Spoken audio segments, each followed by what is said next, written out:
My dear viewers, beginning today is the official Alliteration Gaming Patreon and channel members. Throughout my Patreon, we've got quite a few tiers you can check out in order to gain special perks and even commission videos that you'd like to see me upload onto the channel. Every tier includes a shout out on my supporter card at the beginning of all of my videos, along with the benefits of the tier itself. Following that, you can now also join the Alliteration Nation by becoming a channel member on the YouTube side of things. Pledging your subscription here as a member of the channel is going to grant you the same shout out on my supporter card as all the Patreon tiers do, as well as access to the members only channel on my Discord. You'll gain a member badge that will level up as you stay subscribed and access to my exclusive emotes when I stream on YouTube. If you're interested in checking out the Patreon, I'm going to have the link in the description and in the pinned comment down below, as well as the link to my Discord should you want to join that as well. And if you want to become a channel member, the big, beautiful join button is front and center on my homepage right here.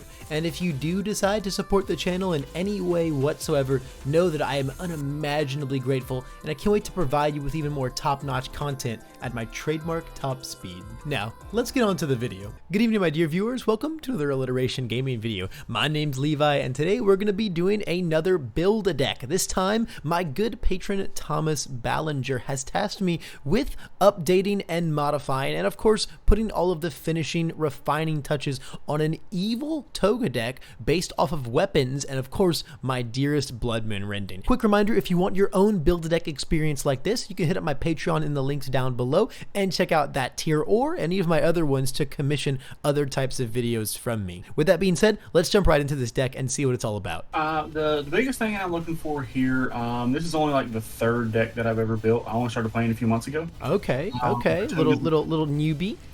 Yeah. Hell yeah. With Stain 1 as the first one I built, and I had some success with that, and I wanted to try a 7-hander, and Toga is a character that interested me, and a lot of the cards kind of interchange, so I figured it'd be a good way to transition there. I'm having a little bit of trouble with this. Mainly I think it's because maybe some inappropriate block zones or like not enough of block zones in certain areas, so that's a big thing that I was trying to look for. But mainly just trying to get a little bit more, perspective on like where I should go with it, how it looks, that kind of thing. Okay, so I mean, right off the bat, I can see this is a big old Blood Moon rending deck, which first off is very cool. I love it. I love me some Blood Moon rending decks. I love me some Evil weapons, man. Evil got some really cool weapons in set 3, and I think you can make some cool decks with it. This is actually the exact attack lineup in my Stain 2 deck. So you definitely weren't kidding about it being a little interchangeable, but Toga definitely puts a bit of a new skin on it. She can play a much more long game, I suppose, and see a lot more cards to buff that level of consistency. But she's really squishy in a lot of ways. So you have to make sure that you're blocking very appropriately, which right now, as you kind of pointed out, our deck does not exactly do. Yeah. 14 low blocks is a pretty scary place to be. As someone who's been playing Evil a lot, especially like this attack lineup, it's really hard to not just have nothing but high blocks in your deck. They kind of just like the really relevant foundations are all like Excited for Blood, Super Regen, Apathetic. These are all just like the most relevant foundations in Evil, and they're just kind of all high blocks. That's kind of something I want to keep in mind while we go through this deck. It's going to be low blocks is going to be kind of like our secondary thing to keep in mind before we actually address it. But first off, let's go to the attacks, right? So this is a Blood Moon rending deck. No holds barred. This is a Blood Moon rending deck.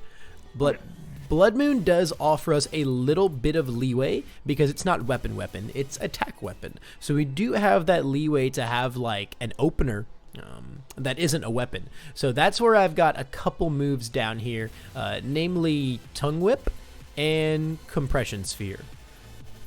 So these are just kind of like some nice aggressive utility and some nice defensive utility. Obviously, activating Toga on your rival's turn is very, very cool, right? Okay. Because they lose health when we block with Compression Sphere. So that is something to consider. Alternatively, Tongue Whip is just like a really good opener to just stick that card in their card pool as you go off into the Blood Moon string afterwards. And it's also a low block. So those are a couple attacks I would like to consider. Are Are you feeling like you're open to running some non-weapons? If you feel like that's gonna hurt too much consistency, I do have some other weapons to consider depending on how you feel about that. I don't know. I was not, tied down too hard to the weapon thing. I know I figured one of the flex slots in here was laceration. Like, it's really good in stain because of the stain enhance. Right. But it's not as good in Toga. I just basically just took what I had there and moved it over, and I was like, I'll adjust as I go until I get a feel for the deck. Right, yeah. Laceration, I think, is, kind of a weak link in this deck. Obviously, being able to use the remove enhance to just immediately activate, like, Toga and Excited for Blood, that is really cool, but I don't know if that fully brings its worth into the deck. If it was our only low block option, I would think it's worth it, but if we want a low block weapon, we do have Piercing Descent as like a totally real option, and if we wanted to get crazy, Dropkick Slicer does exist. I'm not a big one-check gamer. I don't know if you are or not. That scares me. The one check scares me. That's super understandable. I think Dropkick Slicer is really sick in these weapon decks, but the big issue with it in Evil, in my opinion anyway, is that there's like a lot of 2-diffs that you really want to jam turn 1, and not being able to build those immediately like really slows down your game because you're having to play around that 1 check, right? Not at this stage. Yeah, absolutely. I'm not ready enough for that yet. No. Look, man. I'm like a year in at this point. However long MHA has happened, and I'm still not even trying to go near a 2 check, bro. When it comes to those other attack slots, I think Laceration could be another attack. And then if there was something we really liked, I could also maybe see like Arrow going to like a 3 of or a 2 of, if anything, just to cover those block zones a little better, because Arrow is a high block. I love it. I love Arrow, but it is a high block. Yeah, I could definitely see that. Either, like you said, the compression sphere being able to utilize on both turns could be really good, and it seems like a really great opener. So yeah, I could definitely getting a couple of those and going to 4-0 on that. Somewhere. Compression sphere is pretty cool, and like if we have like one other way to cut health, we can actually turn on the stun 2 immediately, right? Because we can like open with it, use Toga on it, and then if we have, what do we have? I guess if we have Nervous Habit would be the only way, or I guess if we cast Evil Gaze. There's definitely ways to activate it there aggressively. I just really like the defensive utility that I think it brings. So I feel like it's either like that, or if we want to keep our block zones a little more consistent, Tongue Whip is a really good option, and Piercing Descent is also a really, really good low block. I have Net Gun and Brandish Steel in here as well. I think these are really cool cards, but I think we really want to focus on getting that low block number up right now. So I'm a lot more into the idea of Descent as a weapon. Like, Descent is okay. It's like okay, but it is a really nice low block, and sometimes it is just like a bunch of damage. Yeah. The only thing about Descent is it does have to combo with a weapon.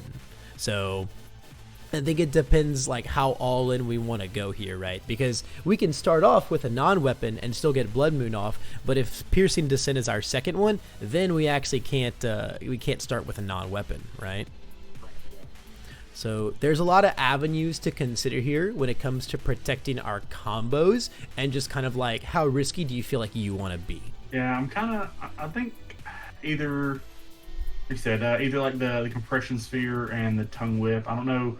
I don't know if ignited arrow would need to want to come out completely, or just get cut back, and then just cut laceration, and maybe do like cut ignited to 2 and cut laceration. Do like a 3-3 split on like tongue whip and compression sphere, or compression sphere and piercing descent, just to get the extra low block. Yeah, we could put, so this way we don't mess up our low blocks up. What if we like took out the lacerations, straight up replaced them with tongue whips, and then made like arrow a 2 of, and then added like a 2 of compression sphere in. So that doesn't actually increase our low blocks here. However, what it does do is give us a couple more mid blocks in the deck, and I think it puts cards that put in a lot more weight in the deck, like tongue whip and compression sphere now. Right. I also like the idea of like being able to like rending, and then if they have like double mid block, rip one, take out the other, and then just jam a tongue whip at the end, right? Yeah. One of the best things you can do in this game is opening and closing a string with tongue whip. And now, since like Piercing Descent's in here, it doesn't really mess up our combos at all either. We're still able to either open with this or the Compression Sphere if we have the tech to engage that stun 2 aggressively. Right, yeah. Which I think is pretty cool. I'm going to leave some of these in here in case we just like need to go back and mess with our block zones some more, depending on how our foundations pan out, because we still haven't made this number any better. But I do have a lot of things in our foundations that I think can help us a lot with that. So let's peer on over to those. First order of business, do you own Happy-Go-Luckies, my friend? I believe so. Yes, yeah. Because this card is pretty amazing, and it is a low block on the evil symbol, and it's a low block on the evil symbol that can recur low blocks. Commit, add 1 copy of Happy-Go-Lucky from a discard pile. Seems fantastic. That's good. Yeah, especially if the low blocks are not like high up in the count that we want and just keep recurring the same one over and over. Exactly. Especially because like we have so much discard in this deck, right? It is so easy for us to, hey, use Toga, draw a card, discard our Happy-Go-Lucky. It's so easy to Blood Moon, discard our Happy-Go-Lucky, right? Stuff like that means, Box of Babies, draw, discard our Happy-Go-Lucky. It's really easy to get like one of these on board and then just cycle the other as like an engine in a lot of ways. Yeah, that would be really good. Just to consistently have the low block in. Yep, just like consistent low block pickup. That way you can be like really aggressive with your hand, discard your low blocks if need be, and then, grab them later on if you absolutely have to. Right, yep. So I guess let's identify, are there foundations in here that you feel are weak links? Are there any cards in this lineup that you're not crazy about? The only one that I found so far that I'm not like a huge fan of was the Rooftop Vantage. Yeah. But I wasn't sure like how many. I mean, one, it was one of the few low blocks that I had in the deck, and then I wasn't sure how many like 0 diff foundations that I wanted to try and be able to build as much as possible on the first turn. You got a lot of 0 diffs in this deck, which I don't hate. Lately, when I've been playing 7-handers at like a 60 to 70 card range, I've been finding that 10 zeros is a really, really nice number. Now, as unimpressive as Rooftop Vantage is, I'm not super eager to cut it because, again, it is a low block, right? Yeah. So instead, given that we have a ton of high blocks in the deck, I think I'd be more down to maybe shuffle out either Surviving the Finals or Keen Observation. Yeah, the Keen Observation was just one that was carried over from Stain. It doesn't do as much in this deck, so I feel like that one, as long as it doesn't hurt our high blocks too much, like that one could be pretty easily cut. Yeah, I mean, it does activate off Toga, right? Like, it is just kind of like a free burn all the time, and it's a 2 high block as opposed to Surviving the Finals 3. But the speed reduction is pretty nice. I think I'm going to let you make that call on the Keen of the Surviving because it's honestly pretty tough to pick. Yeah, I think more or less like in some other decks, like I said, like Stain and like different ones that Keen Observation will put in a little bit more work.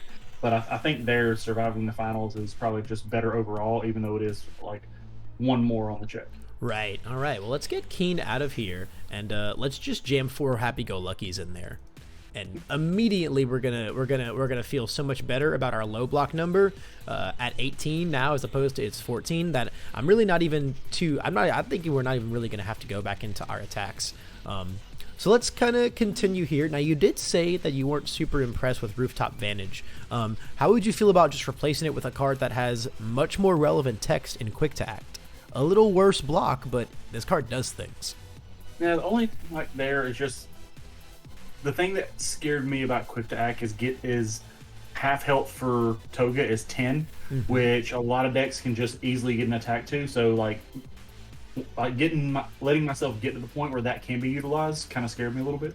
So the main thing about this card's utility in Toga is that you have like a lot of control over your health, right? You can like use Toga and use Excited and stuff like that to pay that health, get those abilities off, and then actually like heal all the way back up too. So you're able to manipulate yourself into that 9 health number quite a bit, and then still end your turn at like 12, 13, 14, something a little safer like that.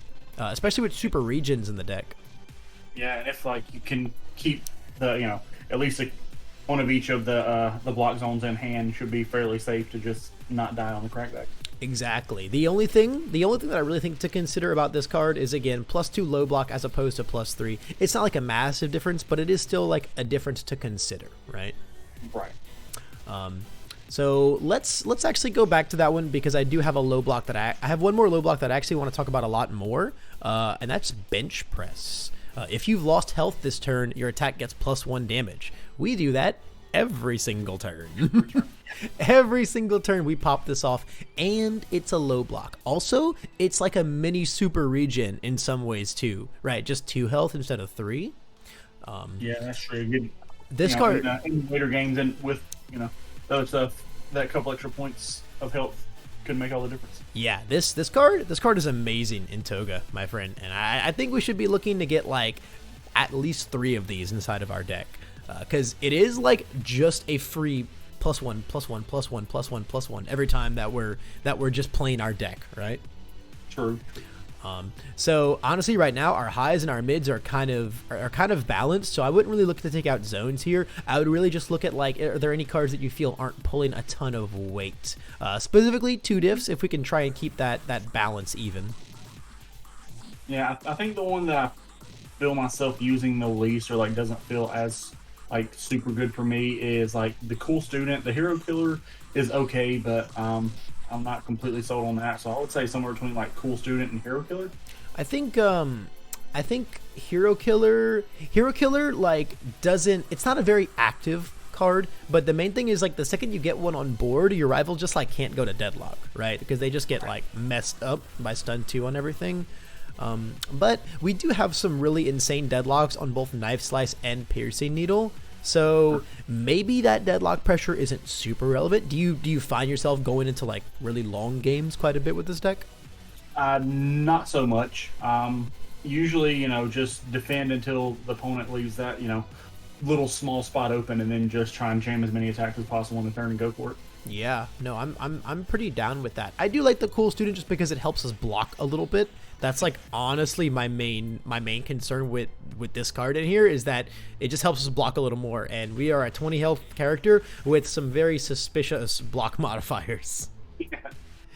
Cool student like actually lets us defend with all of these +3s a little more often, so I think I'm a little more into the hero killer going away. Maybe like if you find yourself in a lot of matchups where things get really long, or there's like matchups, things like the life symbol, the water symbol, with those really key foundations that you've got to get rid of, you can try and side this card in for.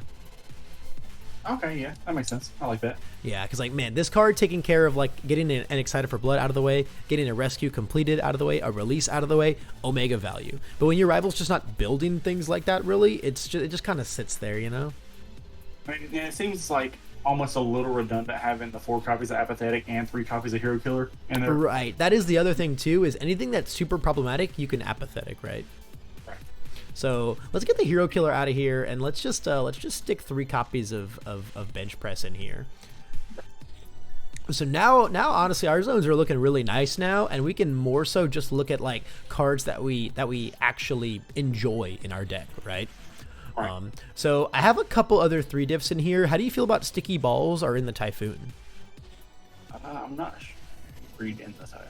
In the Typhoon lets you remove itself and discard 2 cards to just block an attack. You just consider it blocked. Oh wow. It's generally more of a sideboard card for a lot of decks out there, but given that we're this squishy character who's trying to defend with these not so great block modifiers, I don't really hate it. Alternatively, Sticky Balls provides us some really nice speed reduction and some disruption when they're trying to like go in on us. That's true. And I do like, a lot of times I try not to build Intimidating Presence because of the fact that the deck is kind of squishy. I like to try and block with that first, just to give that across the board for the rest of the turn -1 speed. Yeah, this card's also very important, like as a weapon, right? It helps us Blood Moon a lot more consistently. Yeah, if you don't have the attack in your hand, you just build it. You just play it in your card pool to counter the weapon. Yep, it's very, very nice. How do you feel about Fruit of Our Labors? You in love with this card? It was a card that I had in the sideboard, and I had a few games that I was testing where it just came up to be relevant, so I decided to move it to the main, but I'm not completely sold on it. Right. I think the main issue that I have with Fruit of Our Labors in decks like this is it's mostly so you can go like, okay, you know, I'll block 2 things, I'll discard them, now I'll block some more. But honestly, I don't really think that we have like the speed reduction and the staging area to do much more than just like 2 blocks a turn max. Yeah. And also, we've evened up our block zones a lot, so we're not nearly as worried about this card's low block as well. Yeah. So maybe we could, I'm not sure what, but let's say we take out the Fruits of Our Labors and then maybe find something else to come in for it. I have a couple other cards as well to talk about. Have you checked out Full On Attack Mode? Yeah, and just, you know, another way to get Toga's response off. Yeah. Mm-hmm. Yeah. So we can really like double up on Toga. I also like Press Conference a lot. Press Conference is a very, very cool card, especially when you're trying to jam Blood Moon Rendings. Being able to basically just play a Blood Moon on a 5 is really, really nice. Yeah, Press Conference was one of the ones that I debated on. I was just kind of trying to figure out where my numbers need to be. I didn't know how many cards I wanted to actually run in the deck. Press Conference was one of the main ones that I was thinking about just jamming in there because I felt it was so good. It's pretty nice. It's pretty nice. And again, like our block zones are really, really premium at this point. So we can actually just get to focus on like these high blocks that we want to stick in our deck. I really think Press Conference is like the first one. Yeah, for sure. All right, let's get 2 of that guy in there, and then just kind of take a look at where we are at that point. So we've evened up our block zones quite a lot now. They look really nice. How good do you feel about your actions and assets in here? Are you super into the boxes of babies and the evil gazes? The box of babies was just to help me filter a little bit, and then to just like in the early game try and really push that first attack or 2, you know, with piercing needle, something like that, just to get it into the momentum. But it's not super relevant. Like I said, it was just something that I was trying out. I see you. I hear you saying just to force that first attack or 2, and I'm like, oh yeah, this man was playing Stain 1 before. Yeah, I was definitely like that. That was again like that's where it came from because I wanted to make sure that on the first turn, like just put Stain online right from the get go. Yeah, Toga is thankfully able to play a little more defensively like that. So I'm not sure if this card. I mean, it does filter, but also like Toga filters like so much, right? She does it. She basically has that on herself. Yeah, I think especially like as a mid block, I feel like there's probably foundations that could pull a little more weight. What about Evil Gaze? How are you feeling about Evil Gaze lately? It's felt pretty decent, especially like most of the decks that I've been playing against are those ones that want to play, you know, 4, 5, 6 attacks in a turn, and you know, being able to the breaker has seemed pretty relevant. I'm not sold at 3. I consider cutting it back to 2 at some point, but I'm not sure if I wanted to cut it completely yet. Yeah, I've generally felt myself taking this card out of my decks a lot lately, just because I have a lot of Chivalrous Competitor decks around my locals, and that card really dumpsters Evil Gaze, because you don't get any destroy, right? Chivalrous says if something would be destroyed or flipped, you flip this instead, so then you just don't get any destruction, and like pay 2 health and lose a card for a flip feels really bad. But if you're not encountering a lot of those, I can totally understand wanting to keep this card in. Yeah, like in our area, I haven't really run across too many of those kind of decks, so I haven't had that displeasure quite yet. So how about we try taking these boxes out? Let's make Evil Gaze a 2 of, right? Now we've got 3 cards to work with. And actually, going back to our foundations over here real quick, one of the things I want to do before anything is Excited for Blood should be at 4. This is the card. The only reason I have Excited at 3 is because I only own 3. Duly noted. Absolutely. No problem there. So once I get the 4th one in, I would definitely be going up to 4 on that. Jam it in there. Aside from that, I like the numbers on a lot of these. We have our 10 zeros, which is super fine. We have some speed reduction with shock absorption. We have the very important presence. This is a great 2 of. Happy-go-lucky is the low block that we've been dying for. This is great tech. Apathetic is very important control. This is great heal. How do you feel about Nervous Habit? This is like the one foundation I'm hitting in this row where I'm like, the big thing that I had there was, again, just trying to, you know, a couple of these attacks, just trying to buff up the speed a little bit. And then I've encountered a few situations where I would go to activate Toga's response and still be at full health. So I wanted a way to at least, like, you know, if I can take that health and then immediately get it back with Toga, it doesn't seem like as much of a loss. Okay. But Okay. with some of these other attacks going in there now, it doesn't seem like Nervous Habit will be as relevant. Yeah, I mean, like, Tongue Whip speed is kind of irrelevant because they'll be stuffed and, like, it's either going to get their block out or not. Arrow is only 2, so that's not really going anywhere. Blood Moon is slow, but the point is, like, it's going to rip their mid block, so the speed is usually irrelevant. Piercing Needle and Knife Slice are just, like, already super fast. Yeah, they just do their own thing. Yeah, and like Toga's already putting 1 speed on them all the way on all of our moves anyway, so I feel like this card doesn't feel like it's pulling a ton of weight here. Yep, I can see that. Yep. So if we tried swapping this out for another card, this is now giving us should be 6 slots to work with, right? We were at a 67 card deck before. Yes. Yeah, we could also even like keep the deck a little lighter. We do have 20 attacks, so like the 65-ish range is pretty appropriate for that number. Generally, you're wanting about a third of your deck to be attacks. If you're a 7-hander that filters a ton, you can afford a lot less.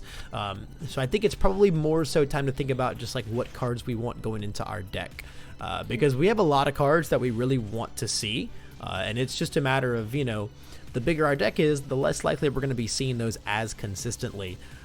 So, I mean, we've got slots to work with for sure. We're at 61 now. Let's imagine we're going to go to 65. Are there 4 foundations from this list that you want in your deck? Any of these just screaming out to you? I do really like. I'd overlook the full-on attack mode.